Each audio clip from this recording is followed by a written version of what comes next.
Far too long, Americans have been forced to put up with Democrat-run cities that set loose savage, bloodthirsty criminals to prey on innocent people, really very, very innocent people. In every place, they control radical left judges, politicians, and activists, and they've adopted a policy of catch and release for thugs and killers. In Charlotte, North Carolina, we saw the results of these policies when a 23-year-old woman who came here from Ukraine met her bloody end on a public train. And here's a picture of it. This is the picture of it. And this is a picture of the woman, a beautiful young girl that never had problems in life, with a magnificent future in this country. And now she's dead. She was slaughtered by a deranged monster who was roaming free after 14 prior arrests. We cannot allow a depraved criminal element of violent repeat offenders to continue spreading destruction and death throughout our country. We have to respond with force and strength. We have to be vicious just like they are. It's the only thing they understand. 24 of the top 25 most dangerous cities in America are run by Democrat mayors. 50 people were murdered in Chicago in recent weeks, with hundreds being shot. And it's time to stop this madness. The people of our country need to insist on protection, safety, law, and order.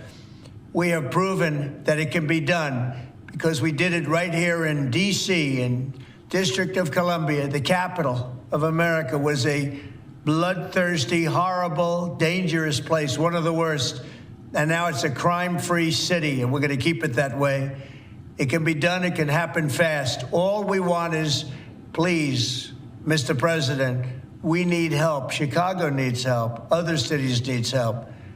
We'll do what has to be done because we're going to make America safe again, and that includes our big cities. We're going to make those cities safe. Thank you. All right, just listen. All right, y'all. So I'm gonna break this down. And just keep it a buck. I believe that the way the Trump administration is going about this is half right, half wrong. And let me explain why. We've seen this before where there's been mass hysteria when high profile crimes or murders take place, and then that's used as an example to say this is the blueprint for the rest of the crimes that are taking place within this country. And I think the way that you go into something is important. And so them putting up the black man next to the white woman, and let's just be clear, it was horrible what he did. He deserves to go to jail the rest of his life or whatever's coming to him.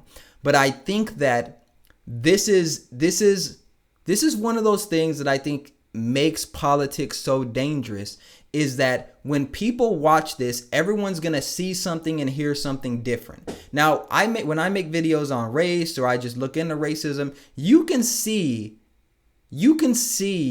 what people are actually thinking. And so there's going to be a certain group of people that look at that video and say, see, black people need to be put under control. Black people are the criminals. Then there's going to be a group of people that say it's not all black people. All black people aren't committing the crimes. It's a certain group of us, and blah, blah, blah. Then there's going to be people who say, well, white people commit crimes too. There's more white people killed by white people. There's going to be all these different angles.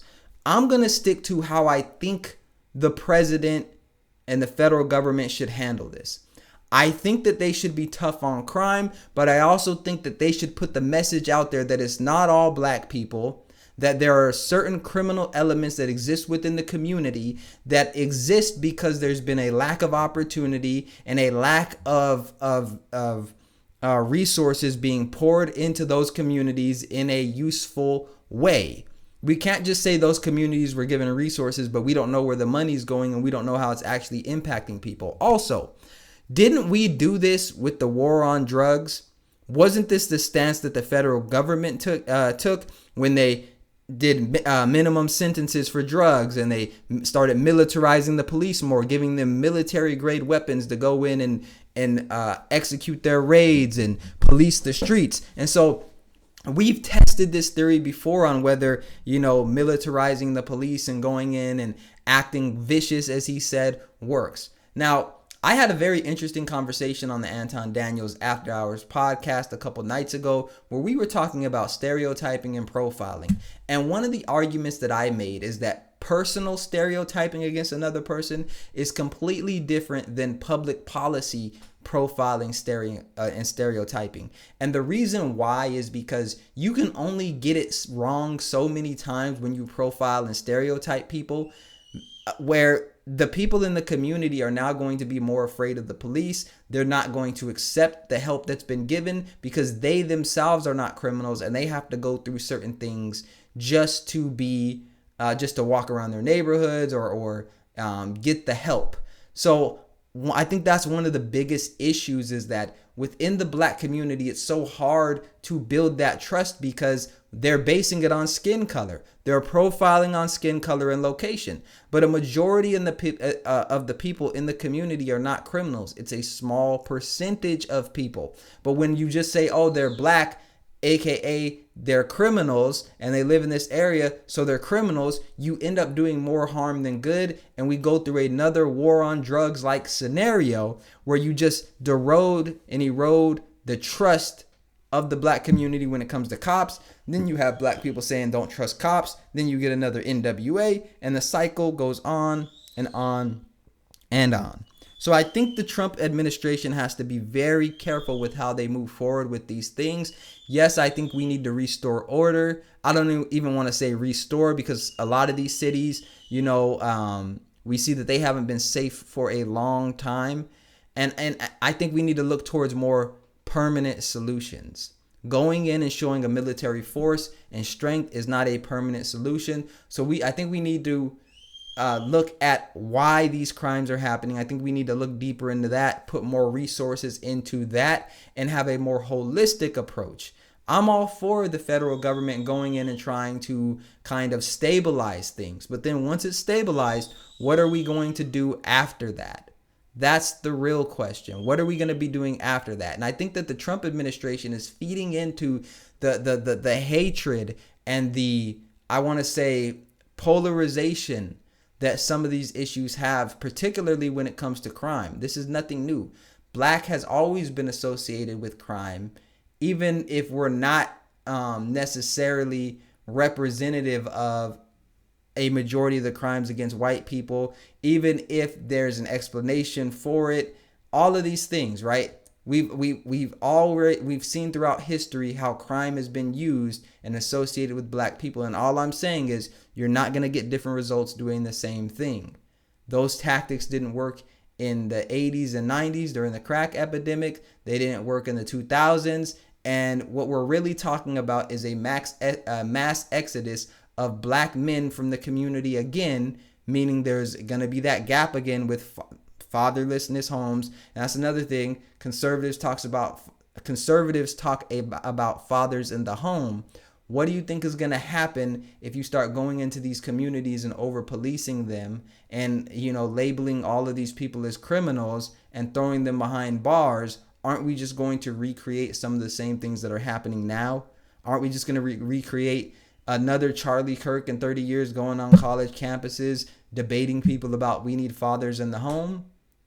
So I think we need to look at it more holistically. I think that we have the attention of the black community right now to where they want to find a reasonable way to get the crime down, to make a lot of these places safer.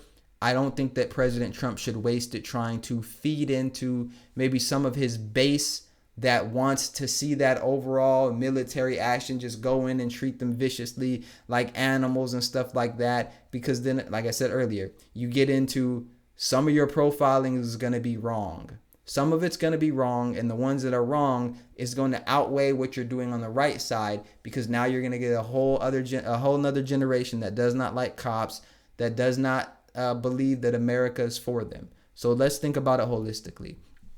That's my take on it. Let me know what you think in the comment section. Tap in. Make sure you hit the like button, subscribe to the channel. If you're a content creator looking to grow your brand online, tap into my content confidence workbook.